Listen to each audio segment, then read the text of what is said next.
नमस्कार मित्रांनो, एक्झाम जागर या एज्युकेशन यूट्यूब प्लॅटफॉर्मवर तुम्हा सर्वांचं पुन्हा एकदा स्वागत आहे. मित्रांनो, या आधीच्या सत्रामध्ये तुमच्यासाठीचा प्रश्न होता, FIFA women's player of the year 2023 या पुरस्काराने कोणाला सन्मानित करण्यात आले? या प्रश्नाचं योग्य उत्तर आहे पर्याय क्रमांक 2 म्हणजेच एतना बोनमती यांना या पुरस्काराने सन्मानित करण्यात आलेला आहे. या ज्या एतना बोनमती आहेत त्या कोणत्या देशाच्या खेळाडू आहेत?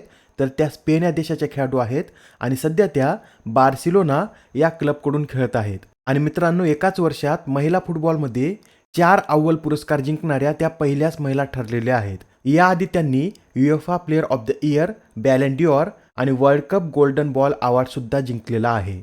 आजच्या सत्राचा पहिला प्रश्न पहा. 2023 साठीचा आसाम वैभव हा पुरस्कार कोणाला जाहीर झाला आहे?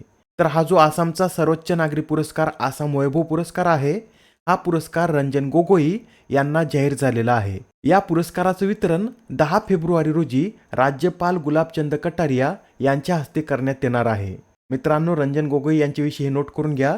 ते भारताचे 46वे सरन्यायाधीश होते. त्यांनी सरन्यायाधीश म्हणून 2018 ते 2019 पर्यंत कार्य केलेलं आहे आणि ते भारताचे सरन्यायाधीश बनणारे ईशान्येकडील पहिलेच न्यायाधीश ठरले होते. आणि मित्रांनो, यांच्याच नेतृत्वाखालील खंडपीठाने राम मंदिरावरील निकाल दिला होता. सध्या ते राज्यसभा सदस्य म्हणून कार्यरत आहेत. बरं, हा जो आसाम वैभव पुरस्कार आहे हा कधीपासून देण्यात येत आहे? तर हा पुरस्कार 2021 पासून देण्यात येत आहे. पहिला पुरस्कार रतन टाटा यांना देण्यात आला होता, तर 2022चा दुसरा पुरस्कार डॉक्टर तपन सेकिया यांना देण्यात आलेला आहे. या पुरस्काराचं स्वरूप काय आहे? तर यामध्ये एक प्रशस्तीपत्र, पदक आणि 5 लाख रुपये रोख देण्यात येतात. आणि मित्रांनो, आसाम सरकारद्वारे 3 नागरी पुरस्कार देण्यात येतात. यापैकी आसामचा दुसरा सर्वोच्च नागरी पुरस्कार कोणता आहे? तर आसाम सोरो हा आसामचा दुसरा सर्वोच्च नागरी सन्मान आहे व 2023 हा पुरस्कार एकूण 4 व्यक्तींना जाहीर झाला आहे. त्यांची नावे सुद्धा नोट करून घ्या. यामध्ये ॲथलेटिक्स हिमा दास, तिवा नृत्यकार नादिराम देऊरी, जलतरणपटू एल्विस अली हजारिका व कला आणि संस्कृती क्षेत्राशी संबंधित डॉक्टर किशनचंद नोरियाल यांना हा पुरस्कार जाहीर झालेला आहे. या पुरस्काराचं स्वरूप काय आहे? तर यामध्ये प्रशस्तीपत्र, पदक आणि 4 लाख रुपये रोख देण्यात येतात. आसामचा तिसरा नागरी सर्वोच्च पुरस्कार आहे आसाम गौरव व यावेळेस हा पुरस्कार एकूण 17 व्यक्तींना जाहीर झालेला आहे. यामधील विजेत्यांना रोख रक्कम म्हणून 3 लाख रुपये देण्यात येतात. प्रश्न क्रमांक दुसरा पहा. फोर्ब्स अहवालानुसार सोन्याचा साठा करणाऱ्या देशांच्या यादीत भारत कितव्या स्थानी आहे?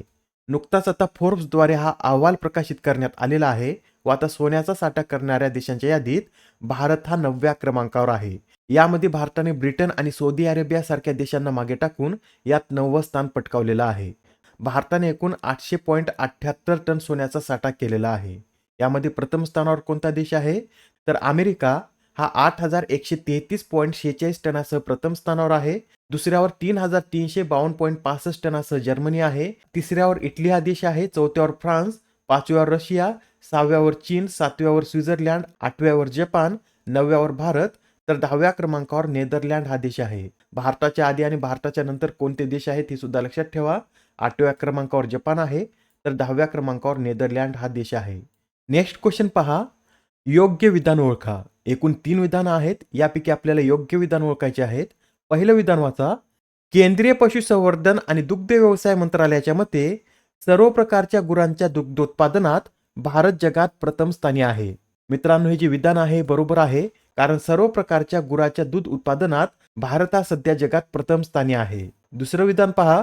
जगाच्या एकूण दूध उत्पादनात भारताचा वाटा हा 24% इतका आहे. हे विधान बरोबर आहे का? तर हे विधान सुद्धा बरोबर आहे. याआधी खूप वेळा मी तुम्हाला सांगितलेलं आहे की जगाच्या एकूण दूध उत्पादनात भारताचा वाटा हा 24% इतका आहे. शेवटचं विधान पहा. गेल्या 9 वर्षात देशातील दूध उत्पादनात 57%हून अधिक वाढ झाली आहे. याचाच परिणाम म्हणजे 2022-23 मध्ये दरडोई दुधाची उपलब्धता ही 459 ग्रॅम प्रतिदिन इतकी झाली आहे. मित्रांनो, हे सुद्धा विधान बरोबर आहे. आता आपल्या भारतात गेल्या 9 वर्षात दूध उत्पादनात 57%हून अधिक वाढ झाली आहे आणि याचाच परिणाम म्हणून 2022-23 मध्ये भारतातील प्रत्येक व्यक्ती हा 459 ग्रॅम दूध हा प्रतिदिन पिऊ शकतो. आता या प्रश्नामध्ये आपल्याला योग्य विधान सांगायचे आहेत. तिन्ही विधान योग्य आहेत. यासाठी या प्रश्नाचं योग्य उत्तर हे पर्याय क्रमांक 2 असेल. याबरोबरच यामध्ये इतर माहिती सुद्धा नोट करून घ्या. सध्या भारतातील प्रत्येक व्यक्ती जगातील दुधाच्या सरासरी वापरापेक्षा 65 ग्रॅम अधिक दूध वापरत आहे.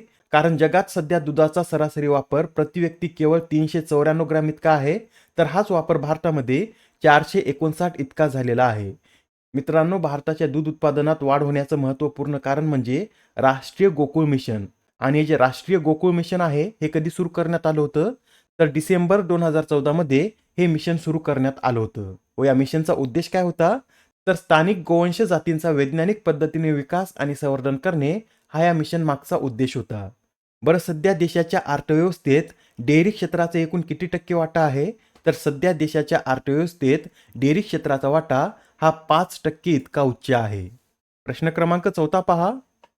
भारतातील पहिली सौर ऊर्जेवर चालणारी बोट कोणत्या नदीत चालवली जाणार आहे? तर आता भारतातील पहिली सौर ऊर्जेवर चालणारी बोट शरयू या नदीमध्ये चालवली जाणार आहे.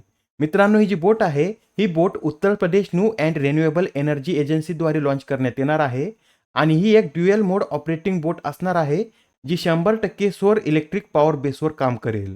या शरयू नदीविषयी सांगायचं झालं तर ही नदी उत्तराखंड, उत्तर प्रदेश आणि बिहार या राज्यातून वाहते. या नदीच्या काठी इंद्र आणि आर्य यांचं युद्ध झालं असं मानलं जातं. तसेच या नदीचा उल्लेख ऋग्वेद, रामायण व बौद्ध ग्रंथामध्ये सुद्धा करण्यात आलेला आहे. यासहच हे सुद्धा लक्षात ठेवा, सौर ऊर्जेवरील देशातील पहिले अल्ट्रा फास्ट चार्जिंग स्टेशन मुंबईमध्ये सुरू करण्यात आलेलं आहे. भारतातील पहिले telecom centre of excellence Uttar Pradesh, जगातील पहिल्या 3D प्रिंटेड मंदिराचे अनावरण तेलंगणा, जगातील पहिलं जल विद्यापीठ उत्तर प्रदेश, सर्व जिल्ह्यांमध्ये हॉलमार्किंग केंद्र असणारे देशातील पहिलं राज्य केरळ, भारतीय लष्कराचा पहिला vertical wind tunnel Himachal Pradesh, अधिकृत वृक्ष, फूल, पक्षी आणि प्रजाती घोषित करणारा भारतातील पहिला जिल्हा कासारगोड, दिव्यांगासाठीचे देशातील पहिले हायटेक क्रीडा प्रशिक्षण केंद्र मध्य प्रदेश, रोबोटिक्स फ्रेमवर्क सुरू करणारे देशातील पहिलं राज्य तेलंगणा, भारतातील पहिले आंतरराष्ट्रीय मल्टीमॉडल लॉजिस्टिक पार्क आसाम, तर देशातील पहिले एअरफोर्स हेरिटेज सेंटर हे चंदीगडमध्ये सुरू करण्यात आलेलं आहे. प्रश्न क्रमांक 5.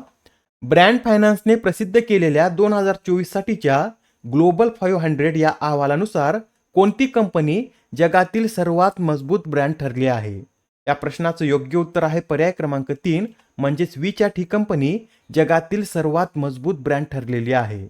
WeChat नंतर दुसऱ्या क्रमांकावर YouTube आहे, तिसऱ्यावर Google, तर चौथ्या क्रमांकावर मरीना बे ही कंपनी आहे. बरं, या अहवालानुसार भारतातील सर्वात मजबूत ब्रँड कोणता आहे? तर जिओ हा भारतातील सर्वात मजबूत ब्रँड ठरलेला आहे. या क्रमवारीमध्ये जिओ 17व्या स्थानावर आहे, LIC 23व्या, तर SBI 24व्या क्रमांकावर आहे. यासहच मित्रांनो हे सुद्धा नोट करून घ्या, आता ॲपलला मागे टाकून मायक्रोसॉफ्ट ही जगातील सर्वात मौल्यवान कंपनी ठरली आहे. एक्झाममध्ये आपल्याला असं विचारलं जाऊ शकतं की आता ॲपलला मागे टाकून जगातील सर्वात मौल्यवान कंपनी कोणती ठरली आहे? तर मायक्रोसॉफ्ट ही कंपनी आता जगातील सर्वात मौल्यवान कंपनी बनलेली आहे. नेक्स्ट क्वेश्चन पहा. 22व्या पुणे आंतरराष्ट्रीय चित्रपट महोत्सवात SD बर्मन पुरस्काराने कोणाला सन्मानित करण्यात आले? तर या 22व्या पुणे आंतरराष्ट्रीय चित्रपट महोत्सवात MM किरवानी यांना SD बर्मन या पुरस्काराने सन्मानित करण्यात आलेला आहे. बरं, हा जो पुणे आंतरराष्ट्रीय चित्रपट महोत्सव आहे या महोत्सवाचं उद्घाटन कोणाच्या हस्ते करण्यात आलं? तर 18 जानेवारी रोजी अविनाश ढाकणे यांच्या हस्ते या महोत्सवाचं उद्घाटन करण्यात आलेलं आहे. व हा जो महोत्सव आहे हा 25 जानेवारीपर्यंत चालणार आहे. बरं, या महोत्सवाचं आयोजन कोणाद्वारे करण्यात येत आहे? तर पुणे फिल्म फाउंडेशन आणि महाराष्ट्र शासन यांच्या संयुक्त विद्यमाने हा महोत्सव आयोजित केला जात असून यामध्ये 51 देशांमधून आलेले 140हून अधिक चित्रपट दाखविले जाणार आहेत. या महोत्सवाची सुरुवात कोणत्या चित्रपटाने झाली? तर अ ब्रायटर टुमारो या चित्रपटाने या महोत्सवाची सुरुवात झालेली आहे. आणि तसेच या महोत्सवामध्ये दिग्दर्शक अभिनेते गौतम घोष आणि प्रसिद्ध नृत्यांगना अभिनेत्री लीला गांधी यांना पीप विशेष पुरस्काराने सन्मानित करण्यात आलेला आहे. अत्यंत महत्त्वाचा प्रश्न आहे, एवढी सर्व माहिती नोट करून घ्या. आणि आता हा प्रश्न पहा, यात काय विचारला आहे? तर पंतप्रधान नरेंद्र मोदी यांनी महाराष्ट्रातील कोणत्या शहरात 8 अमृत प्रकल्प सुरू केले? या प्रश्नाचं योग्य उत्तर आहे पर्याय क्रमांक 1 म्हणजेच पंतप्रधान नरेंद्र मोदी यांनी सोलापूर या जिल्ह्यामध्ये 8 अमृत प्रकल्प सुरू केलेले आहेत. प्रश्न क्रमांक 8. International institute for the unification of private लॉच्या गव्हर्निंग कौन्सिलवर निवडल्या गेलेल्या पहिल्या भारतीय महिला कोण ठरल्या आहेत? तर या international institute for the unification of private लॉच्या गव्हर्निंग काउन्सिलवर निवडल्या गेलेल्या उमा शेखर या पहिल्या भारतीय महिला ठरलेल्या आहेत. यासाठीची जी निवडणूक आहे ही मागच्या महिन्यात म्हणजे 14 डिसेंबर रोजी पार पडली होती. त्यामध्ये उमा शेखर यांना 59 पैकी 45 मते मिळालेली आहेत. आता उमा शेखर या 2024 पासून 2028 पर्यंत या पदावर कार्यरत राहतील. मित्रांनो, यामधील विजय हा भारतासाठी अत्यंत महत्त्वपूर्ण ठरला आहे, कारण यावर रशिया, अमेरिका आणि चीनमधील उमेदवार सुद्धा निवडून येऊ शकले नाहीत, पण भारतीय उमेदवार यामध्ये निवडून आलेला आहे. या UNIDROIT विषयी सांगायचं झालं तर याची स्थापना 1926 मध्ये झाली असून 1940 मध्ये या संस्थेची पुनर्रचना करण्यात आली होती. बरं, या संस्थेचं मुख्यालय कुठे आहे? तर इटलीमधील रोम येथे या संस्थेचं मुख्यालय असून एकूण 65 देश हे या संस्थेचे सदस्य आहेत. आजच्या सत्रामधील शेवटचा प्रश्न पहा. अलीकडेच प्रकाशित झालेल्या an uncommon love the early life of Sudha and Narayana Murthy या पुस्तकाच्या लेखिका कोण आहेत? तर आता हे जे पुस्तक आहे हे पुस्तक चित्रा बॅनर्जी दिवाकरुणी यांनी लिहिलेलं आहे व हे पुस्तक सुधा मूर्ती आणि नारायण मूर्ती यांच्यावर आधारित आहे. मित्रांनो, याआधी सुद्धा काही महत्त्वपूर्ण पुस्तके प्रकाशित झाली आहेत, ती सुद्धा एकदा आपण रिवाइज करून घेऊया. यामध्ये रघुराम राजन आणि रोहित लांबा यांनी लिहिलेलं breaking the mould, Ashok Tandon यांचं the reverse swing, Vivek Agnihotri यांचं the book of life my dance with Buddha for success, Vipul Rikhi drunk on love the life vision and songs of Kabir, Neerja Chowdhury how prime minister decide, Chetna Maru western lane, Abhishek Choudhary Vajpayee the ascent of the Hindu right, Anita Bharat Shah colours of devotion, AK Bhattacharya India's finance minister व TN Seshan यांचं through the broken glass हे पुस्तक प्रकाशित झालेलं आहे. आजच्या सत्रामधील तुमच्यासाठीचा प्रश्न पहा. 19व्या नाम शिखर परिषदेचं आयोजन कोणत्या देशात करण्यात येणार आहे? आता या प्रश्नाचं उत्तर कमेंटमध्ये देण्याचा प्रयत्न करा. उत्तर चुकलं तरी काही हरकत नाही, कारण ज्यावेळेस तुम्हाला या प्रश्नाचं योग्य उत्तर माहीत होतं त्यावेळेस हा प्रश्न तुमच्या दीर्घकाळापर्यंत लक्षात राहतो. तर आता पुढच्या सत्रामध्ये पुन्हा भेटूया. धन्यवाद.